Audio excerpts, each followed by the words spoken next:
All right, here we are again, another episode of Freedom Culture Podcast, live from the jungle in Costa Rica.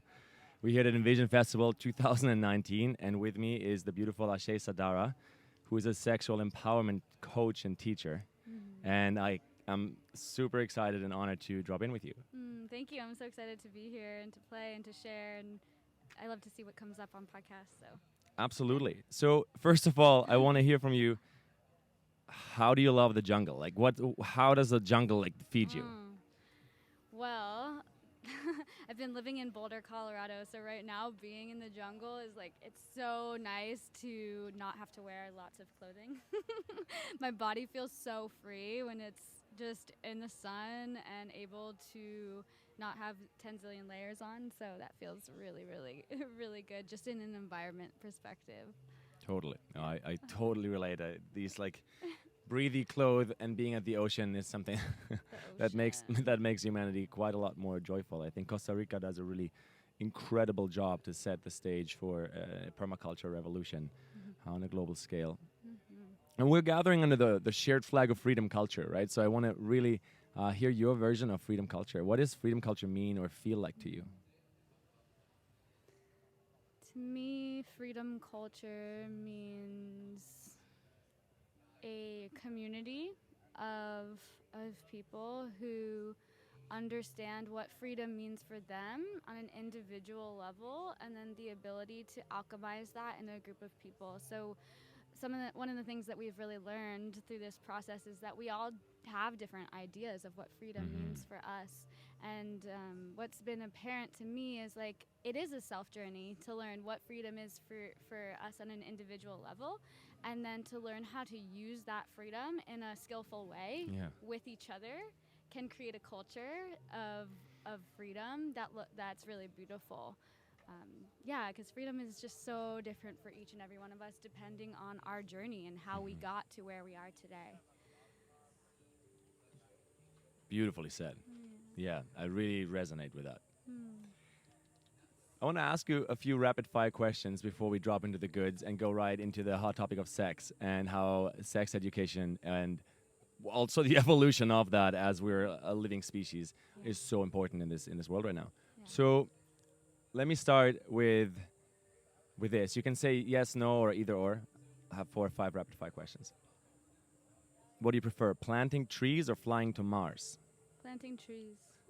Ocean or lake water? Ocean. Waterfalls or the desert? Waterfalls. What about meditation or dance? Dance. Nice. Alcohol or cannabis? Cannabis. Tent or cabin? Tent right now, currently.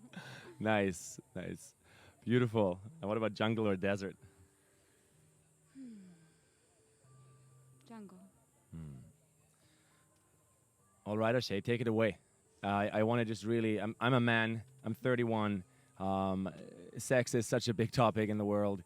I think we're still doing a really bad job as humanity to make that a taboo in such a restrictive way. And I just want to hear how you found your way to understand that this is your purpose for the now of you expressing your life. Yeah. So it's actually pretty funny. I got into sexuality actually to heal my body because my body got super sick, and I tried all nutrition and detox and all the supplements and everything that I could find in the nutrition world because I studied nutrition. And what became really apparent was that my hormones were pretty messed up, and I was trying everything on a physical level to heal my hormones, and I lost my menstruation for a couple years. And so there was a part of me that didn't feel feminine and I just didn't feel my femininity. I started to not feel my beauty. I actually had acne all over my skin, and I just needed an answer. And it came into my field, this Jade pleasure course, and it's working with the Jade egg. And one of the things that it promised was that it would work with healing your hormones, and that orgasmic energy was super supportive to the body for both women and men. But in that moment, I was like, I've tried everything. Let's do this. And I dove right It in. makes so much sense. I mean, everybody, I guess, somehow in one shape, form, or other knows what a foodgasm is, right? Like when you enjoy something that's like a dessert or something that nourishes you, that your whole body just feels this feeling of aliveness, right?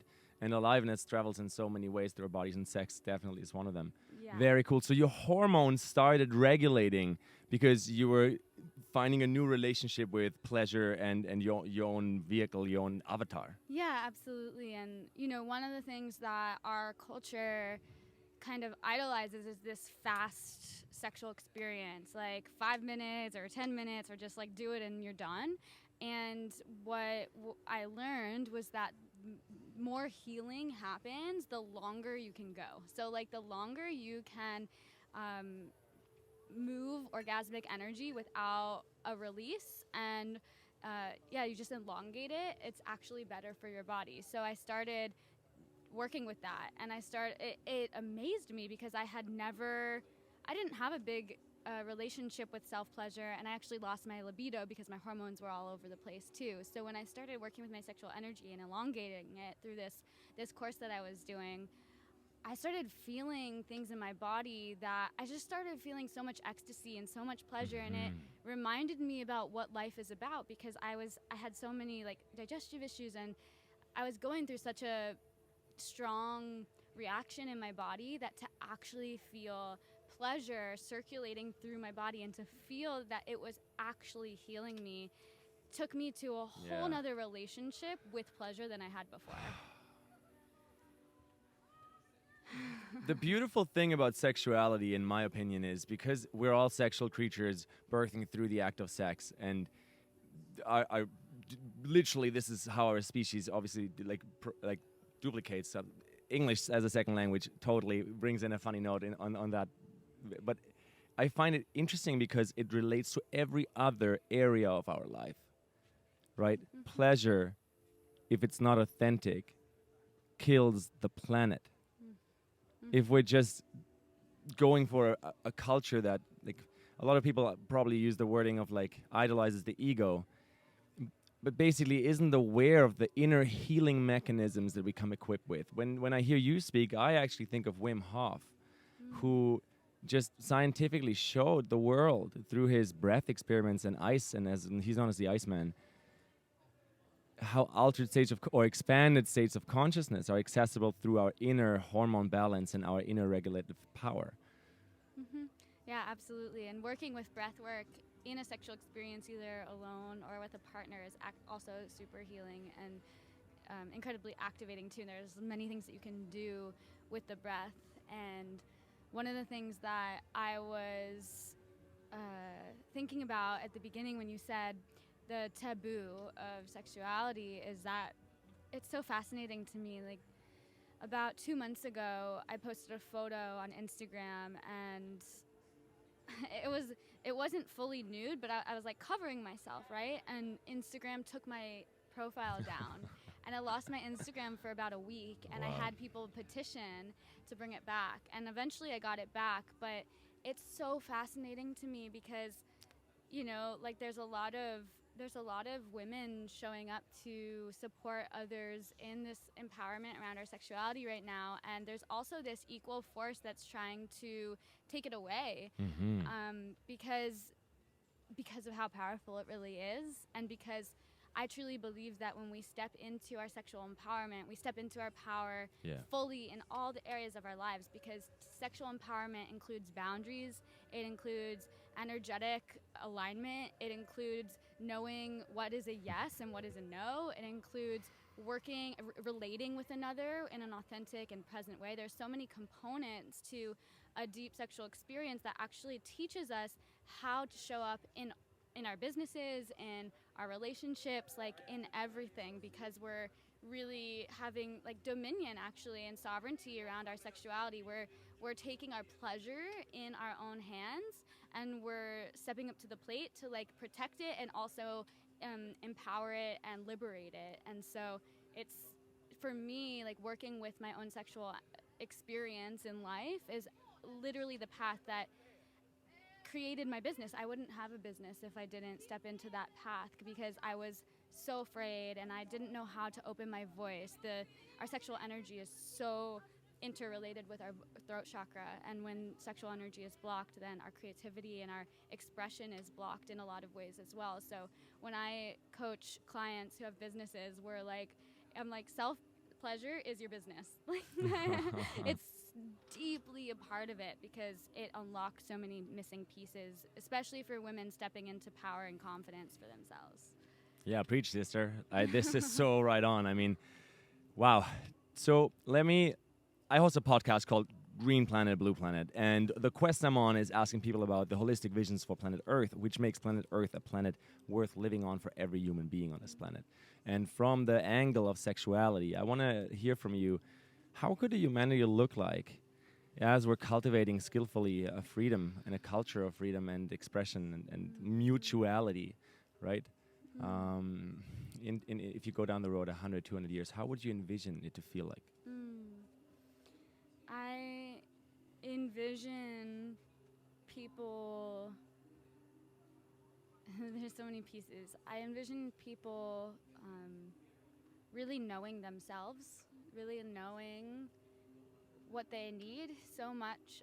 So many of my clients come to me and they might be in beautiful relationships or they might be single and they just don't know what their body wants or needs or how to bring themselves into pleasure. They don't know what that looks like. So I see a world where people are so empowered with their own bodies, knowing their own bodies and knowing how to support themselves, just like you would want to know your own body and know what the right food is for your body to eat to feel optimal. It's the same for me, like knowing your body so well in that way. I also envision people creating deeply powerful relationships of harmony and divine union energetics where people are really releasing the power play between men and women, which is one of the things that's holding our planet back so much because we're fighting each other constantly and we're getting into relationships and we're relating with each other from a place of I'm more empowered or I'm more empowered. Even if it's subconscious, it's on the lower levels.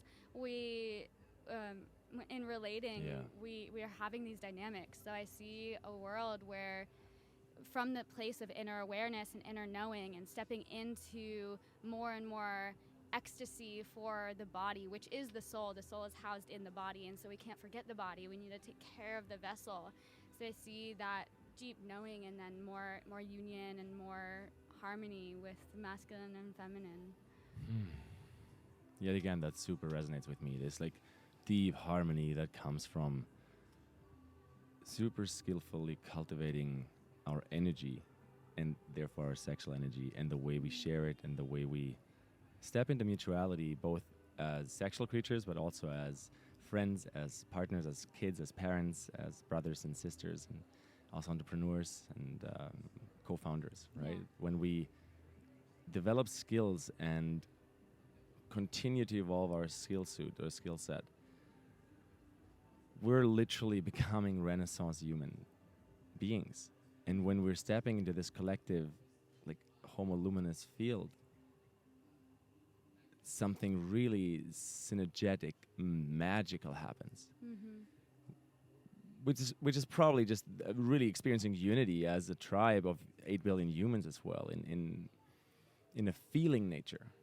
So I personally think one of the biggest disconnects from this industrialized times that we're coming out of in the 21st century, going into the love era, the golden era of this planet, is really our ability to feel who we are in the moment that we're feeling it, fully surrendering to the feelings, expressing it if needed. And then we're also a very intellectual and a heady creature, but there's a balance. And for me, this whole like experience of having ancestral wisdom go live into millions of people's minds through wisdom literally going viral, billions of people. I feel like the planet is literally speaking. Mother Gaia is literally giving us this feedback of knowing, hey, if you know how to be kind and authentic and actually feel me, I'm going to be so much more generous than you can even think of. Yeah, absolutely. Yeah, speaking of generosity and really seeing each other, one of the other things that came up that I just wanted to share around what I see in the world is also the release of shaming. Like there's so much sexual shaming that goes on in our world, and it creates lying and cheating and all kinds of things under the surface that are really hurting people and creating a lot of trauma in the world. And it's because we don't accept each other's sexuality. We shame each other's sexuality if it doesn't look like ours looks. And we all have different desires and different turn-ons and different arousal points, and that is so beautiful because we're all so unique. Yeah. And so it's not right, it's not wrong, it's just different, right? Exactly. Yeah. Some people like BDSM, some people like Tantra, some people like slow, some people like fast, some people like one partner, some people like multiple, and there's no right or wrong. It's just where we're at on our journey and what's supporting us, and it's we're integrating all the pieces, and we need different pieces at different times in our lives. So yeah, I just see like a world where that shame no longer exists. And Beautiful. so I just invite anyone who's listening to this to call yourself or anyone out who you see or find in any subtlety of sexual shaming. Yeah. And that could look like, it could literally look like your partner is talking to a woman and you go up to them and you're just like, what were you doing over there? That's still sexual shaming, because there's like a masculine, feminine polarity, energetic that you could feel, and then that expression is kind of being looked down on rather than celebrated. Wow, yeah, that's a complete new rabbit hole also that we could jump into. Ashae, I really want to let the eagle land and have you share your powerful love codes that you offer, that you offer to the world. Can you tell us how that kind of work looks like? Like, what is it? How can clients like interact with you, find you, understand that this is the right medicine they need on their journey? Yeah, absolutely. The best way to really come into my world and take in the medicine that I'm offering is to find me on Instagram. I'm posting there and doing stories on there all the time. And so a lot of my clients come through there because you can just like feel me and feel what's going on in this reality. And so I invite you to come just hang out in that world with me. And and then you can feel free to message me too. I love connecting with all of my followers. What's your name on Instagram? Ashae Sundara. Ashae just Sundara. My name. Yeah, and and then I have AshaeSundara.com as well. I have a bunch of courses up there. The course that came out. I know. I've been following your content as I find it just so interesting that you're also battling the counter side of the polarity of the taboo in our society with like being shut down or whatever that has happened in the past. I think you're playing a very important role in actually showing like, look, there's real human beings who want to have a conscious and skillful conversation about that rather than just trying to write it off as something that shouldn't happen. I mean, I don't even fully understand that paradigm anymore, to be honest. Yeah. Tell me more. Like, I'm actually really curious. Like, you work with women exclusively or women and men? So I do work with women exclusively in my programs. I work with some men one-on-one, and I work with men with my beloved because we do couples sessions and couples work. But my group programs are for women only. Because I do work with, like, I have a course on breast massage. I have a course on how to use a crystal wand to open up the yoni and to experience more pleasure and to really work with the magic of sexuality. And yeah, the breast massage is so powerful. I love leading that course because so many women have judgments around their breasts, and we were just listening to a talk all about feeling your feelings, and the breasts are the extension of a woman's heart, and so we store a lot of energy in the breasts, and so when we can learn to move that with our own hands, we actually open up so much sense. a lot of stored emotional energy, so it could be really intense emotionally cathartic release, but also a lot of sensuality and pleasure. And I've had women who say like they had so many judgments and their breasts like hurt and had no pleasure to their like being fully orgasmic just from their breasts alone after doing the course. So it's like it's simple, and it's one of my favorite ones because it's an easy reminder that it doesn't have to look, it's just a massage. on our body, right? Like it's just Literally, it's that's literally all it just is. like a massage, and then it really can remind a woman that there's so much there and there's so much availability for pleasure. So yeah, this reminds me of I guess Mantak Chia's work with chi energy and opening up our sexual energy bodies, right? Yeah. So yeah, I mean, massage and touch is certainly something that's super needed in every form of the spectrum, right? Like even just having a very innocent, neutral touch regularly, I guess makes us almost like more connective or connected human beings because we're actually not afraid of each other's body in the space. Mm-hmm. Yeah. Yeah. Touch is so important. Mm. So important. Ashae, it's such a pleasure to drop in with you. Is there anything Yeah. else you'd love to share? Anything that made you laugh recently? Anything that's coming up in this moment?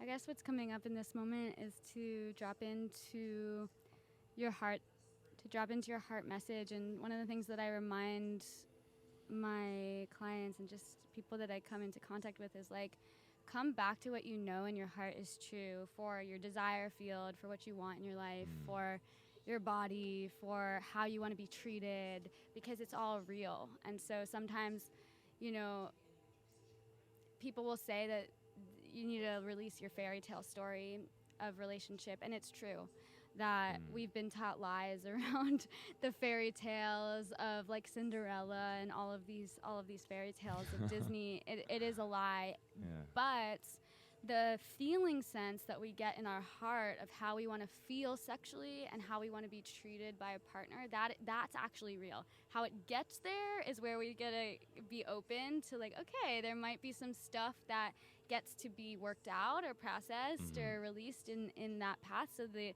way we get it might look different than what we perceive, but the actual message of what we want and how honored and sacred and sexy we want to feel and alive we want to feel, and whatever your heart is holding for that is all fucking true, and you get to honor that and you get to listen to that and let that guide you. Beautiful. Such powerful codes and knowledge and insights from you. Thank you so much for making the time. Thank you so much.